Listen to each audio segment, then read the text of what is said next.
नमस्कार। राष्ट्रपोत से मैं पवन केसवानी। छत्तीसगढ़ के पुराने मुख्यमंत्री भूपेश बघेल की पुरानी उप सचिव रही और बेहद पावरफुल रही, कई घपले घोटालों की मास्टरमाइंड माने जाने वाली सौम्या चौरसिया की जमानत एक बार फिर खारिज हो गई है। इसमें कोई हालांकि नई बात नहीं है, लेकिन एसीबी की विशेष अदालत ने जिन कारणों से सौम्या चौरसिया की जमानत एक बार फिर रद्द की है, उस पर हमें गौर करना होगा कि ऐसे कौन से मजबूत ठोस सबूत हैं जिसमें भूपेश बघेल घिरते जा रहे हैं। वैसे गौर करने वाली बात यह है कि 2 दिसंबर 2022 को जब सौम्या चौरसिया गिरफ्तार हुई थी, तब से लेकर अभी तक लगातार जेल में रही, रिमांड पर रही। जिस तारीख को मुख्यमंत्री की उप सचिव सौम्या चौरसिया गिरफ्तार होती है, उसी दिन तत्कालीन मुख्यमंत्री भूपेश बघेल के एक ट्वीट पर आपको गौर करना चाहिए, जिस पर आज भारतीय जनता पार्टी बहुत बड़ा प्रश्न खड़ा कर रही है। जैसा कि आप अपनी स्क्रीन पर देख पा रहे हैं, भूपेश बघेल ने 2 दिसंबर 2022 को यह ट्वीट किया था, जिसमें साफ तौर पर लिखा था कि जैसा कि मैं कहता रहा हूं, ईडी द्वारा मेरी उप सचिव सौम्या चौरसिया की गिरफ्तारी एक राजनीतिक कार्रवाई है। हम इसके खिलाफ पूरी ताकत से लड़ेंगे। कौन सी ताकत, कैसी ताकत? भूपेश बघेल सौम्या चौरसिया को छुड़ाने के लिए आज कौन सी ताकत लगा रहे हैं, ये पूरी दुनिया देख रही है। और सौम्या चौरसिया को विद्वान न्यायाधीश किन कारणों से जमानत नहीं दे रहे हैं, उस पर भी गौर करना होगा। सौम्या चौरसिया के वकील की ओर से पैरवी करते हुए एसीबी की विशेष अदालत को बताया गया कि पूरा मामला संभावनाओं से भरा है और दूसरे आरोपियों के आधार पर मामला दर्ज किया है। साथ ही 4 साल की बच्ची की तबीयत खराब होने के आधार पर बेटी की देखभाल करना है। सौम्या चौरसिया की जिस बेटी की देखभाल की बात की जा रही है, उसे लेकर मैंने पिछले वीडियो में कुछ खुलासे किए थे, उस पर मैं आज ज्यादा चर्चा नहीं करूंगा। लेकिन सवाल बहुत बड़ा यह है कि जिस बच्ची के देखभाल की बात की जा रही है, दरअसल दावा यह किया गया था कि सौम्या चौरसिया के कथित रूप से जुड़वा बच्चे हैं, जबकि शिकायत यह मिली थी सौम्या चौरसिया ने गलत तरीके से बच्चों को रखा है। उन बच्चों के वास्तविक माता पिता का पता लगाने के लिए डीएनए जांच की आवश्यकता है। साथ ही मांग यह भी उठी थी कि यह भी पता लगाया जाए कि वो बच्चे सैरोगेसी से पैदा हुए थे या टेस्ट ट्यूब बेबी से पैदा हुए थे, किस तरह से वो बच्चे पैदा हुए थे, क्या सौम्या चौरसिया उनकी वास्तविक मां है। दावा तो यह किया गया था कि सौम्या चौरसिया की ओर से बच्चों को गलत तरीके से अपने पास रखा गया है, इसलिए डीएनए जांच की आवश्यकता है। इस मामले में हैरान करने वाली बात यह है कि भूपेश बघेल दावा कर रहे थे कि वो शांत नहीं बैठेंगे।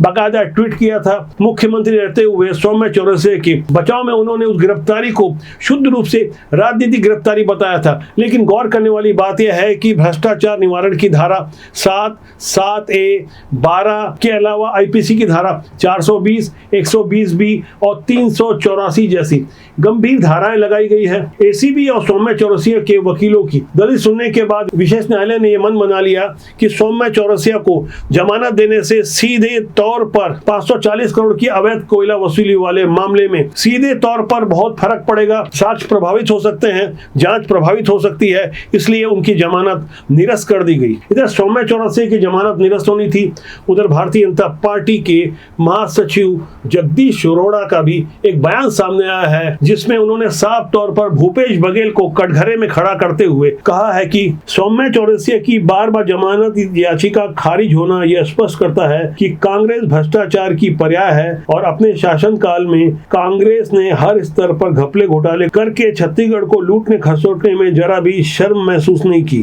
तत्कालीन मुख्यमंत्री भूपेश बघेल हर बार सौम्या समेत तमाम घपलेबाजों के वकील बनकर उनका बचाव करते रहे। सौम्या चौरसिया जब गिरफ्तार हुई थी, तब तत्कालीन मुख्यमंत्री भूपेश बघेल ने उस गिरफ्तारी को तानाशाहीपूर्ण कार्रवाई बताया था और अपनी सरकार के खिलाफ से साजिश बताया था। ये तो बात हुई राजनीतिक आरोप प्रत्यारोप की, लेकिन हम थोड़े फ्लैशबैक में जाए तो स्पष्ट हो जाता है। जब 2020 के फरवरी के आखिरी सप्ताह में कोरोना संक्रमण की सुगबुगाहट सुनाई दे रही थी, उसी वक्त छत्तीसगढ़ में ईडी और इनकम टैक्स की धमक होती है। सौम्या चौरसिया के ठिकानों पर इनकम टैक्स की जो छापेमारी हुई, उसके बाद अखबार में सुर्खियां बनी कि सौम्या चौरसिया के पास से 100 करोड़ की संपत्ति बरामद की गई। कुछ अखबार नकदी बरामद होने का दावा कर रहे थे, जबकि राज्य भर में मारे गए उन छापों के दौरान 150 करोड़ रुपए की बेनामी लेन देन के दस्तावेज मिले थे। इसी छापेमारी में मिले दस्तावेजों के आधार पर ईडी ने सुप्रीम कोर्ट में याचिका दायर कर आरोप लगाया था कि छत्तीसगढ़ के मुख्यमंत्री भूपेश बघेल, हाई कोर्ट के जज और अन्य अधिकारी हजारों करोड़ के कथित नागरिक आपूर्ति घोटाले के आरोपियों आईएएस आलोक शुक्ला और अनिल टूटेजा को बचाने की साजिश कर रहे थे। तब किसी को यकीन नहीं था कि इनकम टैक्स अचानक इस तरह से छापेमारी करेगी और इनकम टैक्स की छापेमारी से मिले हुए दस्तावेज के आधार पर एक अनुमान लगाया जा सकता था कि सौम्या चौरसिया कितनी पावरफुल लेडी बन चुकी थी, जबकि उनकी पारिवारिक पृष्ठभूमि बेहद साधारण रही। दिल्ली की एक अदालत में मई 2022 में ही इनकम टैक्स विभाग ने 997 पन्नों का आरोप पत्र पेश किया था। इस दौरान आरोप पत्र के पृष्ठ क्रमांक 835 में तत्कालीन मुख्यमंत्री भूपेश बघेल के एक और करीबी अधिकारी अनिल टूटेजा और सौम्या चौरसिया के व्हाट्सएप चैट का स्क्रीनशॉट भी प्रस्तुत किया गया, जिससे जाहिर होता था कि छत्तीसगढ़ में शीर्षस्थ अधिकारियों की पदस्थापना का फैसला तक यही दोनों मिलकर ले रहे थे। इनकम टैक्स से मिले हुए इन दस्तावेजों की जांच के दौरान ही ईडी ने अक्टूबर 2022 में ताबड़तोड़ छापेमारी शुरू कर दी और आखिरकार 2 दिसंबर 2022 को लंबी पूछताछ के बाद सौम्या चौरसिया को गिरफ्तार कर लिया था। गिरफ्तारी से पहले सौम्या चौरसिया इतना रसूख और पैसा बना चुकी थी कि तब लग रहा था कि वो तुरंत ही जेल से बाहर आ जाएंगी, लेकिन 1.5 साल से ज्यादा का समय हो गया है। सौम्या चौरसिया निचली अदालत से लेकर सुप्रीम कोर्ट तक अपनी याचिका दायर कर चुकी है, लेकिन उन्हें जमानत नहीं मिली। सुप्रीम कोर्ट ने तो उल्टे गलत दलीलों के कारण 1 लाख रुपए का फाइन तक ठोक दिया है। ऐसे में हमें समझना होगा कि भूपेश बघेल की बेहद ही करीबी, कुछ ज्यादा ही करीबी रही सौम्या चौरसिया को आज भूपेश बघेल क्यों अलग थलग करके रखे हैं। पहले तो उन्होंने मुख्यमंत्री रहते जिम्मेदारी के साथ उनका साथ देने की बात कही थी, जैसे कि आपने ट्वीट में देखा, तो फिर क्यों आज उसे अलग थलग छोड़ दिया गया है। दरअसल राजनीति का यही निर्मम चेहरा है, जहां रेस के लंगड़े घोड़े को उपचार की बजाय उसे गोली मार दिया जाता है। ऐसे में हमें समझना होगा कि सौम्या चौरसिया में आखिर ऐसी कौन सी महत्वाकांक्षा थी जो फर्श से उठकर अर्श में आना चाहती थी, वहां तक जहां वो दुर्ग की कलेक्टर बन सके। इसे समझने से पहले हमें सौम्या चौरसिया की उस पृष्ठभूमि को समझना पड़ेगा जिसके कारण आज भूपेश बघेल सहित तमाम कांग्रेस के नेताओं की धड़कनें बढ़ी हुई है। भूपेश बघेल की उप सचिव रहते सौम्या चौरसिया मंत्री, विधायक और अफसरों से जुड़े हर छोटे बड़े प्रशासनिक और राजनीतिक फैसले लिया करती थी। यहाँ तक मीडिया घरानों में पत्रकारों की नियुक्ति से लेकर उन्हें नौकरी से निकाले जाने तक के पीछे भी सौम्या चौरसिया की ही भूमिका के किस्से आज भी राजनीतिक गलियारों में गूंजते हैं। वर्ष 2011 से लेकर 2015 तक वो दुर्ग में डिप्टी कलेक्टर रही, एसडीएम रही। इस दौरान मेरी भी उनसे मुलाकात हुई। व्यक्तिगत रूप से वो मुझे अच्छी तरह जानती हैं, कई बार मेरी उनसे मुलाकात हुई। तब भी वो जिस तरह से अपनी बातों को प्रस्तुत किया करती थी, इस पर मैं अपने निजी अनुभव से दावा कर सकता हूं कि वो बेहद महत्वाकांक्षी थी। उनकी इन्हीं महत्वाकांक्षा ने 2016 में उन्हें भिलाई 3 चरोदा की पहली बनी नगर निगम का कमिश्नर बनाया। लेकिन उससे पहले 2015 में जब वो पाटन की एसडीएम थी, जहां से भूपेश बघेल निर्वाचित होकर आ रहे हैं, वहां एक चर्चित किसान आंदोलन हुआ। किसानों ने एसडीएम कार्यालय का घेराव किया, या सही अर्थों में यह कहा जाए कि सौम्या चौरसिया की सहमति से तत्कालीन रमन सिंह सरकार के विरुद्ध भूपेश बघेल के समर्थन में वो घेराव करवाया गया। उस सफल घेराव से भूपेश बघेल बेहद प्रभावित हुए। उस दौरान सौम्या चौरसिया ने अपना अनुभव साझा करते हुए यह इच्छा जताई थी कि वो जीवन में एक बार दुर्ग जिले का कलेक्टर बनकर लौटना चाहती हैं, ताकि कुछ नेताओं को सबक सिखाया जा सके। राज्य सेवा की जूनियर प्रशासनिक अधिकारी होने के कारण सौम्या चौरसिया कलेक्टर तो नहीं बन सकी, लेकिन जैसे ही 17 दिसंबर 2018 को भूपेश बघेल मुख्यमंत्री बने, उसके तीसरे ही दिन सौम्या चौरसिया बोरिया बिस्तर लेकर सीएम हाउस आ गई। ऐसा माना जाता रहा कि वो कार्यालय और घर वहीं से संचालित करती रही। बेहद संदिग्ध हालातों में उनका रहन सहन था। कई तरह के किस्से निकल करके आते हैं भूपेश बघेल और उनके संबंधों को लेकर। जिस तरह की तीखी टिप्पणी की जाती है उनके निजी संबंधों के बारे में, मैं ऑन कैमरा आज कुछ नहीं कहूंगा, लेकिन जो सबूत सामने आ रहा है, जिस तरह के आरोप लगे हैं, सार्वजनिक जीवन जीने वाला कोई बेहद ही जिम्मेदार मुख्यमंत्री स्तर का व्यक्ति यदि किसी गलत या अच्छे काम में लगा रहे तो चर्चा तो बनती है, क्योंकि उनका जीवन सार्वजनिक होता है, इसलिए चर्चा भी सार्वजनिक ही होती है। इसीलिए अब बहुत बड़ा प्रश्न खड़ा होता है कि भूपेश बघेल सौम्या चौरसिया के लिए कस्में खा रहे थे, आज उन कस्में वादों का क्या हुआ, जहां भारतीय जनता पार्टी आज की तारीख में हमलावर होकर भूपेश बघेल से बहुत बड़ा प्रश्न कर रही है और भूपेश बघेल इस मामले में हमेशा की तरह मौन साधे हुए हैं। दरअसल सौम्या चौरसिया का मामला सिर्फ कोयला वसूली वाले मामले से ही नहीं जुड़ा है, बल्कि जिस तरह से उन्होंने एक के बाद एक दर्जनों अवैध प्रॉपर्टी बनाई, जिसमें बड़ी संख्या में केंद्रीय जांच एजेंसियों ने उन अवैध और बेनामी संपत्तियों को अपने जांच का हिस्सा बनाते हुए उसे सीज कर दिया है। कोयले से प्रति टन 25 रुपए अवैध वसूली वाले मामले में जहां पहले ही कांग्रेस के कई और चेहरे दागदार हो चुके हैं, जिसमें 32 से ज्यादा आरोपी बनाए गए हैं। दो आईएएस समीर विश्नोई और रानू साहू जैसे बड़े चेहरे जेल में बंद हैं।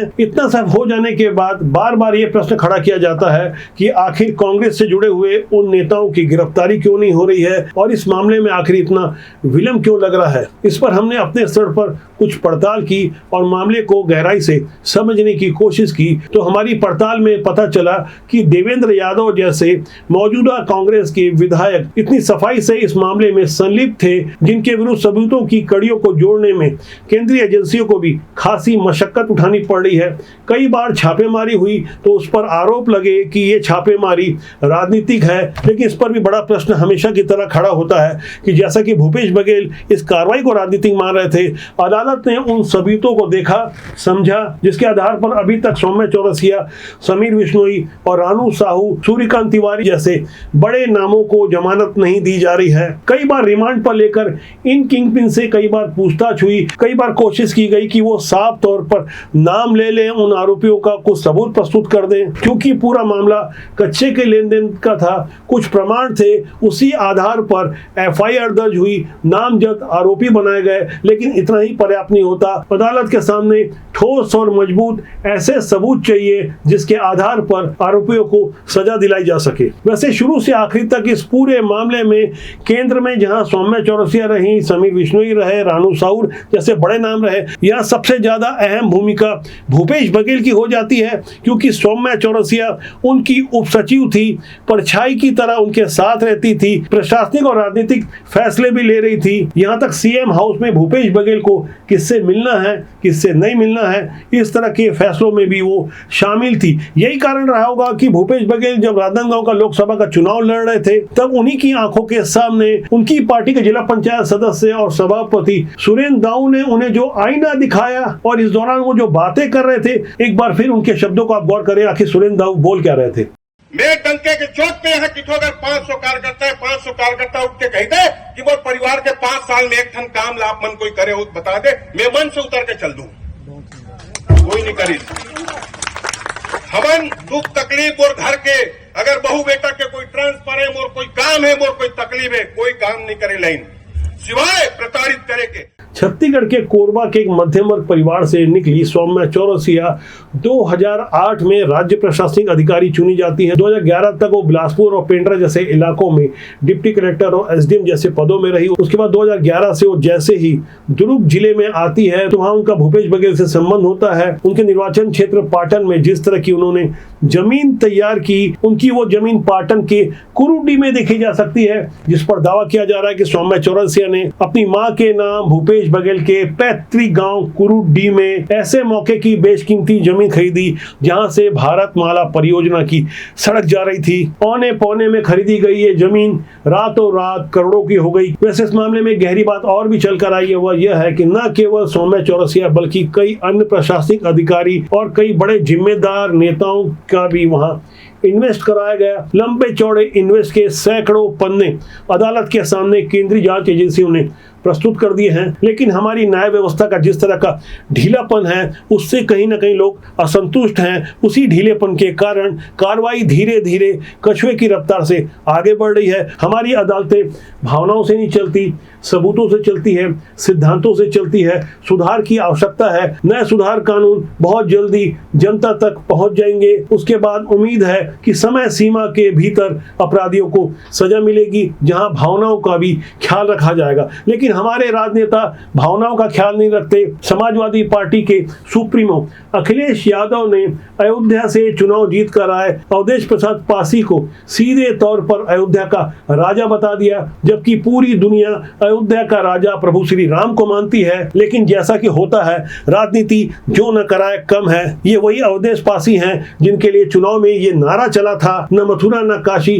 अयोध्या से अवधेश पासी। फिलहाल अवधेश पासी चुनाव जीत चुके हैं, तो इसलिए वो समाजवादी पार्टी जिनके पुराने सुप्रीमो मुलायम सिंह यादव ने कार सेवकों पर गोलियां चलवाई थी, और आज उनके उत्तराधिकारी अखिलेश यादव भी पूरे घमंड के साथ अवधेश पासी को अयोध्या का राजा बता रहे हैं। लोकतंत्र रक्षक सेनानी आइए, लोकतंत्र रक्षक सेनानी ये खड़े हमारे साथ, अवधेश जी राजा अयोध्या। कुछ वर्ष पहले जब प्रिंट मीडिया का दबदबा हुआ करता था, बाद में इंटरनेट और डिजिटल के दौर में सोशल मीडिया भी हावी हो गई। प्रिंट मीडिया के दौर में जहां कार्टून प्रभावी होते थे, सोशल मीडिया और इंटरनेट की दुनिया में कुछ वीडियो बेहद प्रभावी होते हैं। कुछ ऐसे वीडियो जो बड़ा संदेश देते हैं। लोकसभा चुनाव के दौरान कांग्रेस को 99 सीटें मिली, जिसे देखकर राहुल गांधी इस कदर प्रफुल्लित हैं कि मानो उन्होंने ही मैदान मार लिया। राहुल गांधी और उनकी पार्टी को कुल 99 सीटें मिली है, जो पिछले 3 लोकसभा चुनावों को यदि जोड़ लिया जाए तो कुल मिलाकर 195 सीटें होती है। मौजूदा समय में भारतीय जनता पार्टी को बहुमत से कम ही सही 240 सीटें मिली है, जो 195 से कहीं ज्यादा है। बावजूद इसके नेता प्रतिपक्ष बने राहुल गांधी जिस तरह का दम भरते हैं, उन्हें ध्यान में रखकर सोशल मीडिया के किसी मजाकिया ने यह वीडियो खास राहुल गांधी के लिए जारी किया है।